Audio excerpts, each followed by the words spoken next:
Alors, ce qui se passe, vous voyez ce mec, il y a un mec là-bas qui rentre dans la forêt.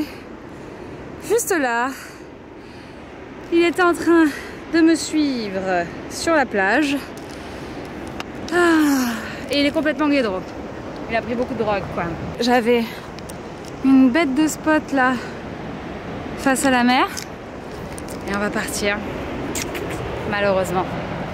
On va partir parce que malheureusement, il n'est pas tout seul là-bas sur la plage. Ils sont 3 et je suis toute seule sur le spot. Donc pour ma sécurité, je vais m'en aller. C'est pas forcément des gens méchants, hein. S'il faut, ce mec est très gentil, bien qu'il vient de me suivre sur la plage et qu'il vient de faire semblant de monter la route parce que je l'ai flagué et qu'il a vu que j'allais rentrer dans ma voiture et que là du coup il vient de rentrer dans la forêt pour redescendre rejoindre ses potes un peu plus bas. Donc peut-être qu'il est un peu chelou celui-là. Les gens ils sont pas forcément méchants, mais le truc c'est que quand ils prennent de la drogue, t'en sais rien quoi. Tu sais pas comment ils parlent, tu sais pas comment ça peut dégénérer, tout ça. Ah, c'est chiant ça. Ça me saoule ça, franchement, c'est trop chiant. Quand ça arrive là, ça me gave. Bon, je vais trouver un endroit en ville. Avant d'en arriver là, laissez-moi vous raconter tout ce qui s'est passé. Nous avons traversé la frontière des USA de Port Angeles. De là, le but était de longer toute la côte américaine vers le sud via une route qui s'appelle la route 101. Je n'avais aucune attente sur cette route, mis à part qu'elle m'évitait de prendre les autoroutes qui me font un peu peur avec Jack, je vous l'avoue. Et si vous voulez savoir à quoi ressemble cette route, la voici.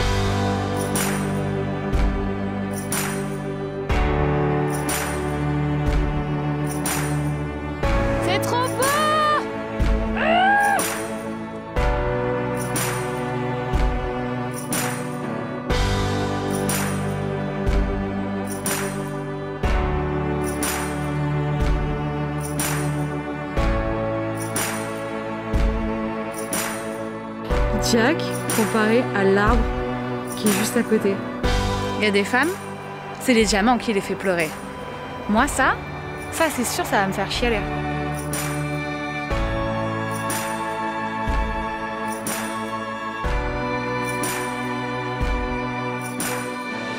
Il y a une dame qui vient de me dire que c'est la saison des baleines grises. Et elle m'a dit du coup, là, genre je peux en voir qui passent. Normal. Et bien évidemment, 2 minutes plus tard, des baleines sont passées en face de nous. Vous allez me dire que tout est parfait jusqu'ici, et oui, tout a été absolument parfait. On va en Californie aujourd'hui? C'est tellement improbable de te dire ça. Mais pour ce voyage, il y a une partie de la route où il y aura eu un mais. Premièrement, les freins de Jack m'ont lâché tout en haut d'une montagne avec une route sans barrière et sans réseau. Sinon, ce ne serait pas drôle. J'ai eu très peur et je vous mets ci-joint la photo de l'état de mes freins où aucun garage, ni même pendant la vente, qui que ce soit n'a relevé ce problème. Deuxièmement, le nord de la Californie. J'étais absolument pas au courant, mais de la frontière de la Californie jusque Santa Cruz, c'est pas forcément conseillé pour une femme toute seule. C'est la première fois que je me sens pas du tout autant à ce point-là en sécurité. Ça fait quand même 8 ans que je me fie à mon instinct. Et quand je sens pas quelque chose, il faut que j'écoute mon instinct. Il faut toujours écouter son instinct quand tu es sur la route. Et là, je le sens pas. Et pour vous dire, dormir dans le van, j'en suis arrivée à un point où je me dis, mais genre, je vais me prendre une balle perdue dans le van. C'est pas possible d'ici. Et puis du coup, même quand je dors dans la voiture, vous voyez ce qui s'est passé juste avant, le rush juste avant. Je sais que ça va passer. Ça doit être une partie de la Californie qui est pas safe. J'ai jamais eu ça. Bref, pour l'instant, j'ai plus de la peur et j'ai l'impression de devoir me cacher tout le temps. Donc je suis toujours à l'écart, je rencontre personne. Et même au garage, quand j'y suis allée la deuxième fois, le mec commence à être louche dans le garage un peu. Tu sais, quand tu sens que c'est louche, ça commence à devenir louche. Et quand je suis partie, que tout le van était réparé, quand je suis partie, il y avait un énorme couteau dans mon van. Un énorme couteau. Ouais, même Maïko, il témoigne. C'était pas mon couteau. C'est le couteau de ce mec-là. Pourquoi il y avait un couteau dans mon van? Quelqu'un peut expliquer-moi pourquoi il y avait un énorme couteau dans mon van. Donc je suis restée tellement con au début, j'ai pris le couteau, je me suis garée, j'ai pris le couteau et j'ai dit ça à quelqu'un. Et c'était à ce mec-là, il me dit oui c'est le mien. Et puis après j'étais là genre, pourquoi il avait un couteau dans mon van? Qu'est-ce qu'il a lui? En fait, qu'est-ce que t'as frère? Pourquoi t'avais un couteau dans le van alors qu'on a passé des moments dans le van à avoir des trucs pour le réparer? C'est ultra flippant en fait. Donc après je me suis monté la tête. Et j'en suis arrivée au point où je me suis dit, mais ce soir, j'en sais rien. Genre, je suis la seule à avoir un Ford avec la plaque d'immatriculation British Columbia. Donc, je suis allée dormir dans un putain de motel. Ça va. Il y a pire. Il y a pire, mais tous les jours, j'ai l'impression que je vais crever, quoi. Je devais m'arrêter à San Francisco, passer plusieurs jours à San Francisco. Tout le monde, il n'y a pas une personne qui m'a recommandé de m'arrêter à San Francisco. Des locaux qui m'ont dit ça, et c'est pas genre juste un local, c'est tous les locaux depuis que je descends la côte qui me disent de surtout pas m'arrêter à San Francisco.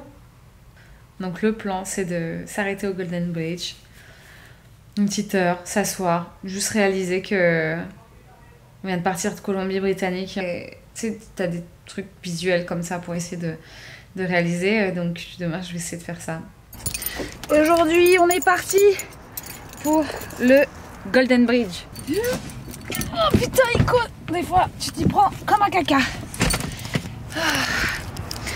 Il est 10h du matin et il y a des locaux qui m'ont dit qu'au niveau du trafic, les moments où c'est plus calme, c'est entre 10 et 1h de l'après-midi. 10h du matin, 1h de l'après-midi. Donc il est 10h. On se casse. Qu'est-ce que t'en penses? T'imagines tous les kilomètres qu'on a fait là déjà? On arrive à San Francisco, mec. C'est l'incroyable voyage. C'est toute mon enfance. T'as failli t'appeler Shadow. Quand j'étais jeune, j'étais persuadée qu'un jour, quand j'aurai un chien, il s'appellerait Shadow.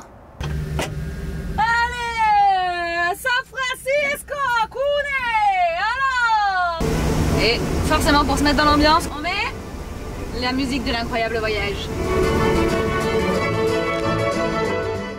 Alors, je tiens à rassurer tout le monde, aujourd'hui, tout va mieux. Ça fait une semaine qu'on souffle et que l'ambiance s'est littéralement apaisée. Mais je vous avoue que c'était un bon échauffement et que ça m'a bien calmée. Tu m'en as fait faire des choses folles, hein. Mais alors là, celle-là, elle est vraiment folle. Ma beauté. Et on l'oublie pas lui aussi. Jacouille. Et tu nous as fait peur, mais t'es à San Francisco, mec. En fait, c'est un peu comme, tu sais, le panneau du cercle polaire. C'est... T'as roulé, je pense qu'on a roulé, facile 30 heures depuis le début du road trip. Et tu sais, tu roules 30 heures, t'as des galères. Genre, il y a eu pas mal de galères, pas mal de beaux moments aussi. Et puis t'arrives au moment où t'es face au pont de San Francisco et t'es avec ton chien, quoi. Et là, c'est un putain de beau moment.